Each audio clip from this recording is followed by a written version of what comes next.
এতিয়া অট'নমাছ কাউন্সিলত আপোনালোকে যদি ফাইনেন্স দিব পাৰে বাকী অসমৰ আটাইবোৰ শিক্ষক কি হল চৰম দুৰ্ভাগ্যজনক কথা আমি কোন ৰাজ্যত বাস কৰি আছো নমস্কাৰ শ্ৰদ্ধাৰ শ্ৰোতা দৰ্শকসকল মই এই ভিডিঅটো খুব দুখেৰে খুব ভাৰাক্ৰান্ত হৈ বনাবলগীয়া হৈছে কিয়নো আজি এটা খুব দুখৰ খবৰ আহিছে এয়া হৈছে আমাৰ সদৌ অসম অপ্ৰাদেশিকৃত শিক্ষক সংস্থাৰ সভাপতি গৰাকী সন্মানীয় হৰমোহন বৰা ছাৰ অসুস্থ হৈ পৰিছে হঠাতে তেখেতক ৰহমান হস্পিটেলত এডমিট কৰা হৈছিল কিন্তু অলপ আগতে খবৰ পোৱা গ'ল যে ৰহমান হস্পিটেলৰ পৰা জিএমচিএইচলৈ অনা হৈছে এই খবৰ মই পাইছো আমাৰ কাৰ্যকৰী সভাপতি মহোদয় সন্মানীয় হৰেন দাস ছাৰে মোক জনাইছে জিএমচিএইচলৈ তেখেতক লৈ অহা হৈছে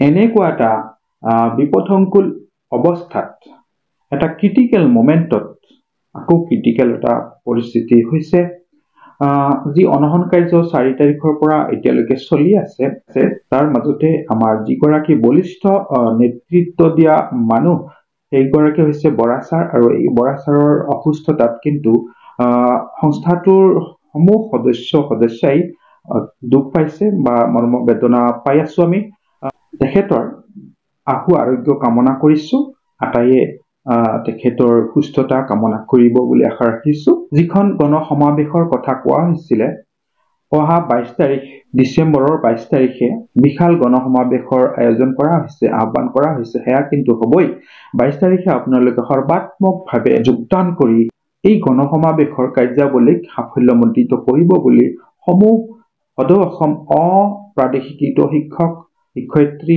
ড্ৰপ আউট শিক্ষক শিক্ষয়িত্ৰী আটাইকে মই অনুৰোধ জনাইছো যে এই শৰাইঘাটৰ শেষ ৰণত আপোনালোকে নিশ্চয় উপস্থিত থাকিব বুলি আশা ৰাখিছো কিয়নো এই যুঁজ আমাৰ জীৱনৰ যুঁজ আমাৰ আটাইৰে যুঁজ এজনৰ যুঁজ নহয় গতিকে আটাইয়ে উপস্থিত হোৱাটো বাঞ্ছনীয় একেবাৰে বাধ্যতামূলক আৰু সেইদিনাখনে ডাইৰেক্টৰে যি ডাটা বিচাৰিছে সেই ডাটা সন্থাৰ হাতত জমা দিব লাগিব সেইটোও দিব আৰু এই গণসমাৱেশত উপস্থিত হবলৈ বিশেষভাৱে অনুৰোধ জনাইছো আটাইলৈ আৰু এই গণসমাৱেশটোক সৰ্বাত্মকভাৱে সাফল্যমণ্ডিত কৰাৰ বাবে বিশেষভাৱে অনুৰোধ জনালো নিশ্চয় এটা খবৰ সকলোৱে পাইছে যে কাৰ্বি আংলং স্বায়ত্তশাসিত পৰিষদৰ দ্বাৰা অৰ্থাৎ কাৰ্বি আংলং অট'নমাছ কাউন্সিলৰ চিফ যিজন আছে চিফ গৰাকীয়ে কিন্তু ঘোষণা কৰিছে ভেঞ্চাৰ শিক্ষকসকলক অহা জানুৱাৰীৰ পৰা দৰমহা মোকলাই দিব তো এয়া শিক্ষামন্ত্ৰীৰ লগত আলোচনা কৰিহে কৰা বুলি কৈছে শিক্ষামন্ত্ৰী অট'নমাছ কাউন্সিলত যদি আপুনি পেকেজ দিব পাৰে আৰু সদৌ অসমখন কি আপোনাৰ নহয় এয়া চৰম বৈষম্যমূলক আচৰণ আমাৰ মুখ্যমন্ত্ৰী গৰাকী আৰু এই শিক্ষামন্ত্ৰী গৰাকী চৰম বৈষম্যমূলক আচৰণ দেখুৱাই আছে বিটিসি আৰু কাৰ্বি আংলং স্বায়ত্তশাসিত পৰিষদ এইবিলাকৰ প্ৰতি আপোনালোকে ইমান দয়াবান হয় হওক কোনো কথা নাই তেওঁলোকে শিক্ষক আমিও শিক্ষক গোটেই অসমত শিক্ষক আছে একেই ভেঞ্চাৰ তাতে যদি আপোনালোকে ইমান আপোনালোকৰ মৰম এইসকল শিক্ষকে কি ছাত্ৰ ছাত্ৰীক নিশিকায় জানো এইসকল শিক্ষকে ছাত্ৰ ছাত্ৰীক নপঢ়ায় নিশিকায় ইমানেই বৈষম্যমূলক আচৰণ আপোনালোকে কৰিব পাৰেনে এই শিক্ষকসকলেও কিন্তু অংশীদাৰ ৰাজকোষৰ ধনৰ অংশীদাৰ কিয়নো তেওঁলোকক ফাইনেন্সিয়েল এচিষ্টেন্স দিব আৰু এই শিক্ষকসকলতো ফাইনেন্স পাইছিলেই ফাইনেন্সিয়েল এচিষ্টেন্স পাইছিলেই আমাৰ মুখ্যমন্ত্ৰী গৰাকীয়ে কিন্তু লাট মাৰি দিছে পেটত কিন্তু লাঠি মাৰিছে মুখৰ ভাত কাঢ়ি লৈছে এই মুখ্যমন্ত্ৰী গৰাকীয়ে ফাইনেন্সিয়েল এচিষ্টেন্স সদৌ অসমে পাইছিল হেয়া বন্ধ কৰিছিল কোনে এই গৰাকী মুখ্যমন্ত্ৰীয়ে এতিয়া অট'নমাছ কাউন্সিলত আপোনালোকে যদি ফাইনেন্স দিব পাৰে বাকী অসমৰ আটাইবোৰ শিক্ষক কি হল চৰম দুৰ্ভাগ্যজনক কথা আমি কোন ৰাজ্যত বাস কৰি আছো এয়া ইমান ডাঙৰ বৈষম্যমূলক আচৰণ তেওঁলোকৰ কল্যাণকামী এখন ৰাজ্য আপোনালোকে জনসাধাৰণৰ কল্যাণ কৰিব লাগিব ইমানবোৰ আঁচনি ল'ব পাৰে, ইমানবোৰ স্কিম বনাব পাৰে। এই শিক্ষকসকল, দুৰ্ভগীয়া শিক্ষকসকলৰ বাবে আপোনালোকে কোনো স্কিম ধৰিব নোৱাৰে। জিঅ' ফাইনেন্স এটা পাইছিল, তাকো আপোনালোকে মুখৰ পৰা কাঢ়ি লৈছে। বিশেষকৈ মুখ্যমন্ত্ৰীকে দোষাৰোপ কৰিব বিচাৰো মই পোনে পোনে, কাৰণ এই শিক্ষকসকল ফাইনেন্সিয়েল এছিষ্টেণ্ট পাইছিল, তেওঁলোকৰ মুখৰ ভাত কাঢ়ি লৈছে আপুনি। এয়া আমাৰ দাবী, এয়া আমাৰ আপত্তি আপোনাৰ প্ৰতি। আপুনি বিবেচনা কৰক, দয়া কৰক, এই শিক্ষকসকলৰ প্ৰতি ন্যায় দিয়ক।